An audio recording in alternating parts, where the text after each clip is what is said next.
Big boss Malayalam season 6 ഏറ്റവും കൂടുതൽ വിമർശനങ്ങളും കുറ്റപ്പെടുത്തലുകളും ഒറ്റപ്പെടുത്തലും എല്ലാം നേരിട്ട രണ്ട് വ്യക്തികളാണ് ജാസ്മിനും ഗബ്രിയും.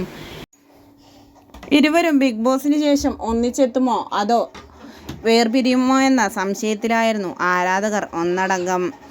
ഇപ്പോഴിതാ കഴിഞ്ഞ കുറച്ച് ദിവസങ്ങളായി ജാസ്മിൻ്റെയും ഗബ്രിയുടെയും കോംബോ ഫാൻസ് ഒന്നടങ്കം വളരെയധികം സന്തോഷത്തിലാണ്. കാരണം ഇരുവരും ആദ്യമായി പാലക്കാട് ഇനോഗ്രേഷൻ എത്തിയിരുന്നു.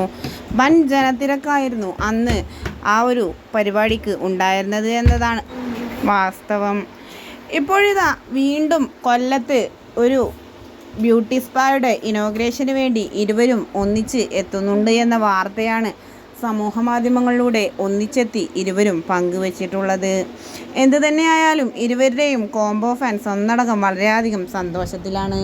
കാരണം ഇരുവരുടെയും ഈ ഒരു കോംബോ പുറത്തിറങ്ങുന്നതോടുകൂടി തീർന്നു എന്ന് വിചാരിച്ചവരുടെ എല്ലാം അണ്ണാക്കിലിട്ടടിച്ചിരിക്കുകയാണ് ജാസ്മിനും ഗബ്രിയും.